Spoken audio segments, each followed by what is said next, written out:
Share my mind and you don't die. This is the season 1, the episode 656 in the series How to Manifest Immortality. And the name of today's teaching is The Dreamer of the Dream. Suffering is an emphasis upon all that the world has done to injure you. Here is the world's demented version of salvation clearly shown. Like to a dream of punishment in which the dreamer is unconscious of what brought on the attack against himself, he sees himself attacked unjustly and by something not himself. He is the victim of this something else, a thing outside himself for which he has no reason to be held responsible. He must be innocent because he knows not what he does, but what is done to him. Yet is his own attack upon himself apparent still, for it is he who bears the suffering, and he cannot escape because its source is seen outside himself. Now you are being shown you can escape. All that is needed is you look upon the problem as it is, and not the way that you have set it up. How could there be another way to solve a problem that is very simple, but has been obscured by heavy clouds of complication which were made to keep the problem unresolved? Without the clouds, the problem will emerge in all its primitive simplicity. The choice will not be difficult because the problem is absurd when clearly seen. No one has difficulty making up his mind to let a simple problem be resolved if it is seen as hurting him and also very easily removed.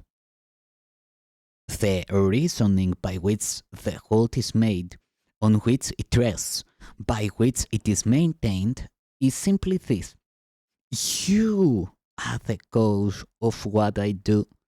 Your presence justifies my wrath, and you exist and think apart from me. While you attack, I must be innocent, and what I suffer from is your attack.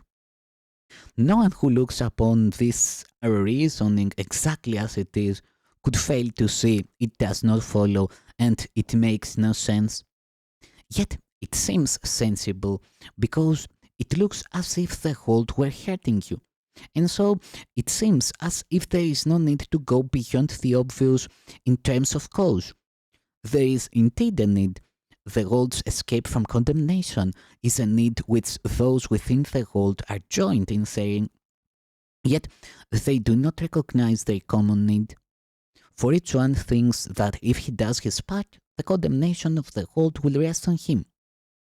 And it is this that he perceives to be his part in its deliverance. Vengeance must have a focus. Otherwise is the avenger's knife in his own hand and pointed to himself. And he must see it in another's hand if he would be a victim of attack he did not choose.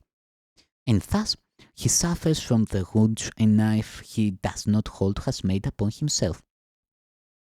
This is the purpose of the world he sees, and looked at thus, the world provides the means by which this purpose seems to be fulfilled.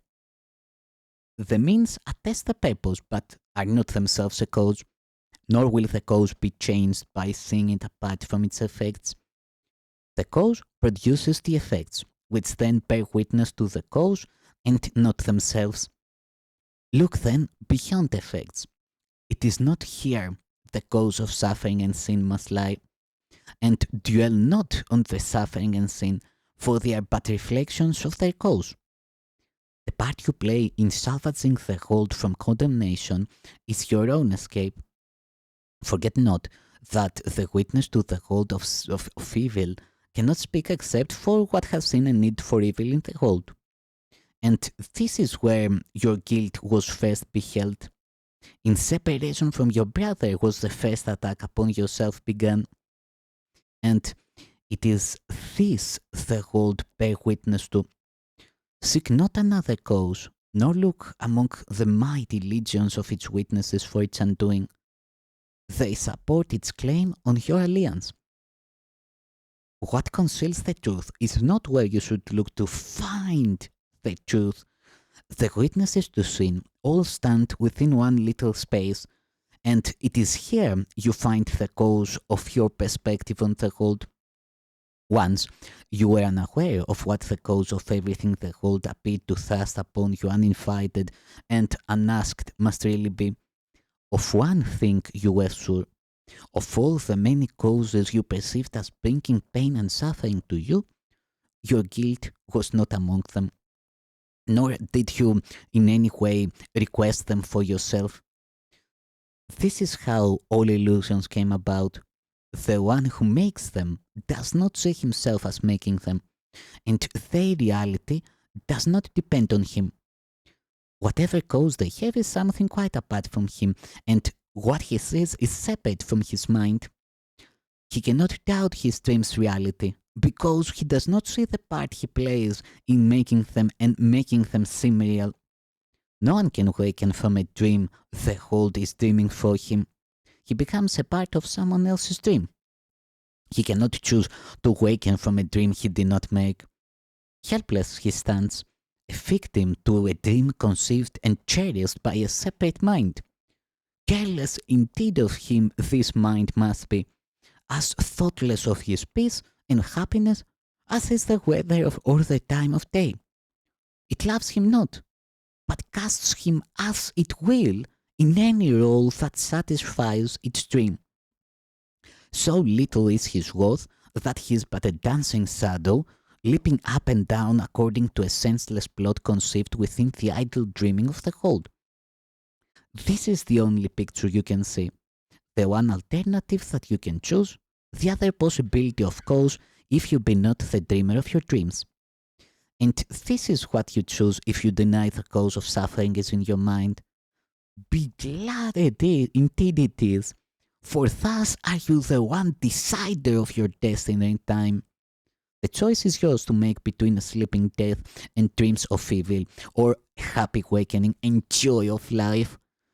What could you choose between but life or death, waking or sleeping, peace or horror, your dreams or your reality? There is a risk of thinking death is peace, because the world equates the body with the self which God created.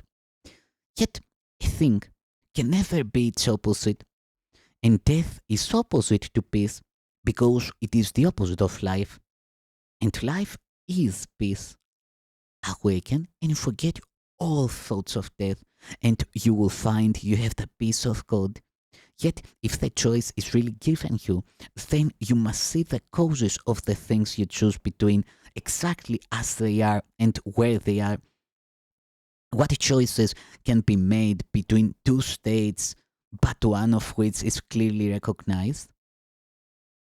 Who could be free to choose between effects when only one is seen as up to him? An honest choice could never be perceived as one in which the choice is split between a tiny you and an enormous world with different dreams about the truth in you. The gap between reality and dreams lies not between the dreaming of the world and what you dream in secret. They are one. The dreaming of the world is but a part of your own dream you gave away, and so as if it were its start and ending both. Yet was it started by your secret dream, which you do not perceive, although it caused the part you see and do not doubt is real. How could you doubt it while you lie asleep and dream in secret that its cause is real? A brother separated from yourself, an ancient enemy, a murderer who stalks you in the night and plots your death, yet plans that it be lingering and slow? Of this you dream. Yet underneath this dream is yet another, in which you become the murderer, the secret enemy, the scavenger and the destroyer of your brother and the world alike. Here is the cause of suffering, the space between your little dreams and your reality, the little gap you do not even see, the birthplace of illusions and of fear, the time of terror and of ancient hate, the instant of disaster, all are here. Here is the cause of unreality, and it is here that it will be undone. You are the dreamer of the hold of dreams. No other cause it has, nor ever will. Nothing more fearful than an idle dream has terrified Godshan and made him think that he has lost his innocence, denied his father, and made war upon himself. So fearful is the dream, so seeming real. He could not waken to reality without the sweat of terror and a scream of mortal fear, unless a gentler dream preceded his awakening and allowed his calmer mind to welcome, not to fear, the voice that calls with love to waken him. A gentler dream, in which his suffering was healed, and where his brother was his friend. God willed he waken gently and with joy, and gave him means to waken without fear. Accept the dream he gave instead of yours. It is not difficult to change a dream when once the dreamer has been recognized. Rest in the Holy Spirit and allow his gentle dreams to take the place of those you dreamed in terror and in fear of death. He brings forgiving dreams in which the choice is not who is the murderer and who shall be the victim. In the dreams he brings, there is no murderer and there is no death. The dream of guilt is fading from your sight, although your eyes are closed. A smile has come to lighten up your sleeping face. The sleep is peaceful now, for these are happy dreams. Dream softly of your sinless brother who unites with you in holy innocence, and from this dream the Lord of heaven will himself awaken his beloved Son.